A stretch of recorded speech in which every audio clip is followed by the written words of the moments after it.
Hi everyone, welcome back. Happy Friday, happy first day of spring. I know this is not how we hoped we would be celebrating our first day of spring, and it's not our typical Friday routine, but we've made it through the first week of this ordeal, and that gets us one day closer to it being over and us getting back to our normal routines and our regular life. So we're getting there, guys. Today I'm going to do things a little different. I'm going to read Despereaux first. So we're going to do chapters 8 and 9 of Despereaux, and then we'll do our mindful practice at the end because I'm going to do a nice guided relaxation that I think will be good for everybody today. So let's get ready for chapter 8, To the Rats. The Mouse Council, 13 honored mice and one most very honored head mouse, heeded the call of Lester's drum, gathered in a small secret hole off King Philip's throne room. The 14 mice sat around a piece of wood balanced on spools of thread and listened in horror while Despereaux's father related the story of what Furlough had seen. "At the foot of the king," said Lester. "Her finger right on top of his head," said Lester. "He was looking up at her." It was not in fear. The Mouse Council members listened with their mouths open. They listened with their whiskers drooping and their ears flat against their heads. They listened in dismay and outrage and fear. When Lester finished, there was a silence, dismal and deep. "Something," intoned the most very honored head mouse, "is wrong with your son. He is not well. This goes beyond his fevers, beyond his large ears and his lack of growth. He is deeply disturbed. His behavior endangers us all. Humans cannot be trusted. We know this to be an undisputable fact. A mouse who consorts with humans, a mouse who would sit right at the foot of a man, a mouse who would allow a human to touch him." And here the entire Mouse Council indulged in a collective shiver of disgust. Cannot be trusted. That is the way of the world, our world. Fellow mice, it is my most fervent hope that Despereaux has not spoken to these humans, but obviously we can assume nothing, and this is the time to act, not wonder. Lester nodded his head in agreement, and the 12 other members of the Mouse Council nodded their heads too. "We have no choice," said the head mouse. "He must go to the dungeon." He pounded his fist on the table. "He must go to the rats immediately. Members of the council, I will now ask you to vote. Those in favor of Despereaux being sent to the dungeon, say aye." There was a chorus of sad ayes. Those opposed, say nay. Silence reigned in the room.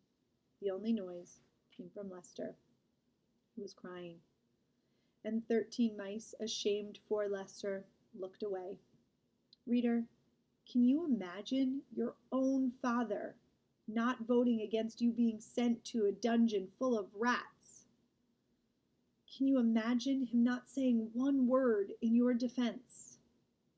Despereaux's father wept, and the most very honored head mouse beat his paw against the table again and said, "Despereaux Tilling will appear before the mouse community.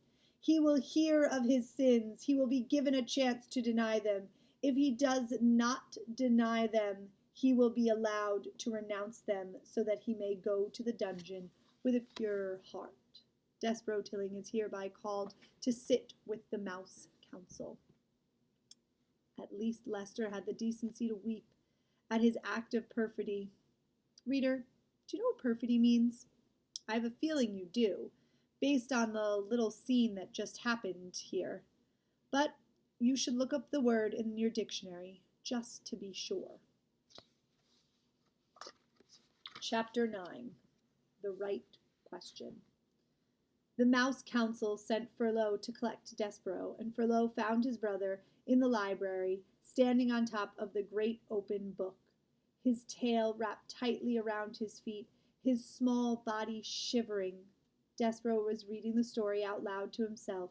He was reading from the beginning so that he could get to the end, where the reader was assured that the knight and the fair maiden lived happily ever after. Despereaux wanted to read those words, happily ever after. He needed to say them aloud.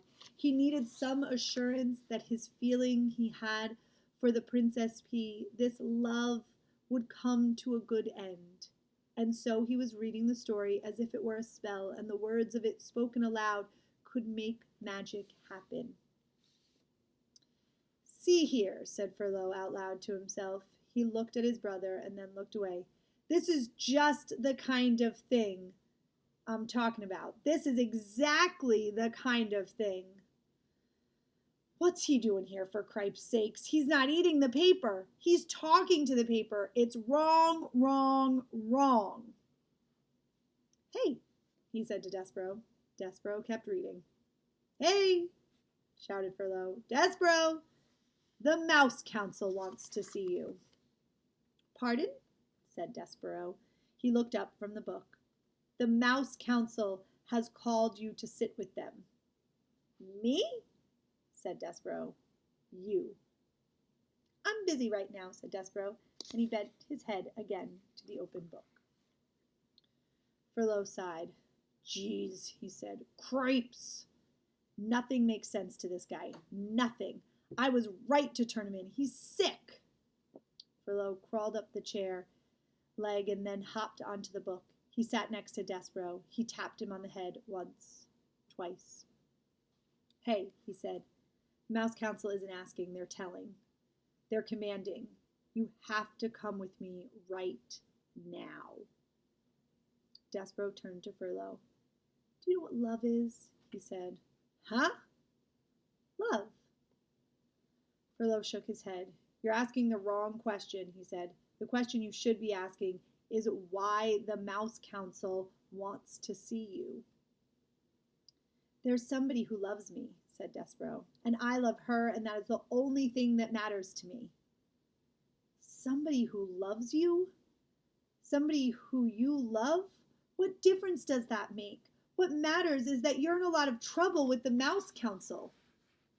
Her name, said Despereaux, is P. What? The person who loves me, her name is P. Cripes, said Furlough. You're missing the whole point of everything here. You're missing the point of you being a mouse. You're missing the point of being called to sit with the Mouse Council. You've got to come with me. It's the law. You've been called. Despereaux sighed. He reached out and touched the word fair maiden in the book.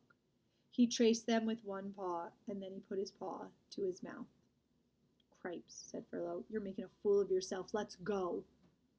I honor you, whispered Despereaux. I honor you.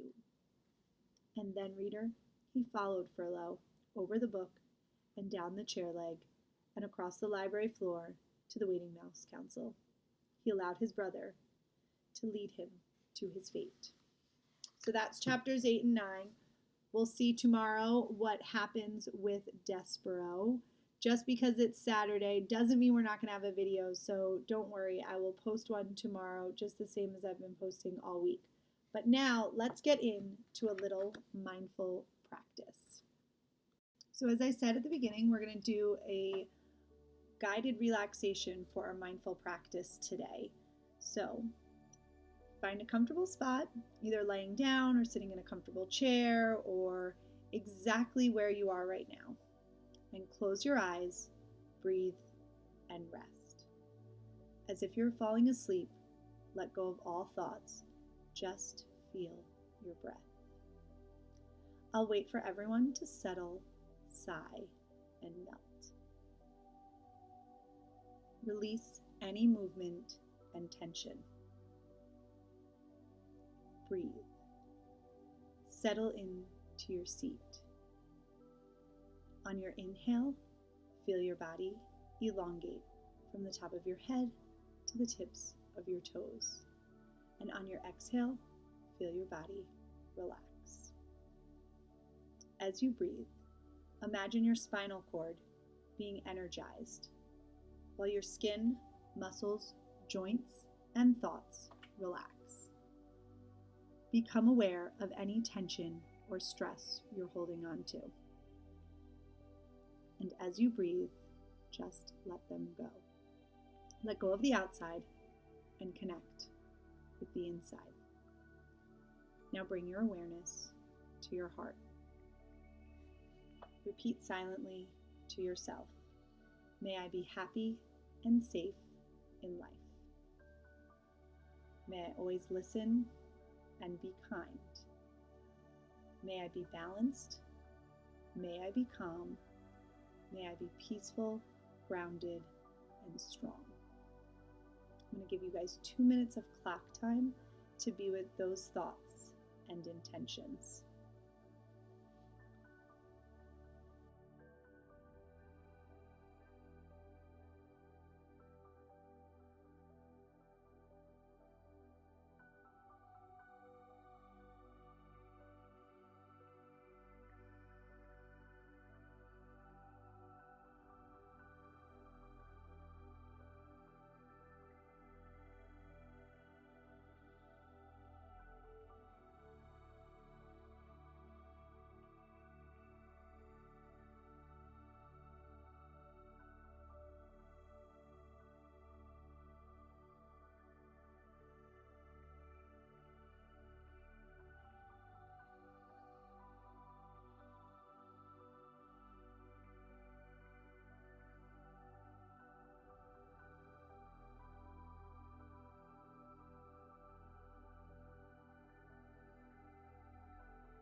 Now it's time to come back to the room. Gently begin wiggling your fingers and toes. Take any final stretches that feel nice to you. And when you're ready, you can bring your attention back to me. I hope everybody enjoyed the guided relaxation. Like I said, I always like to do that at the end because I feel like now we should all be pretty mellow. This is a nice activity to do even before you go to sleep at night, or if you just need to really unwind from a crazy day. So I hope you guys are all well, and I will see you here tomorrow.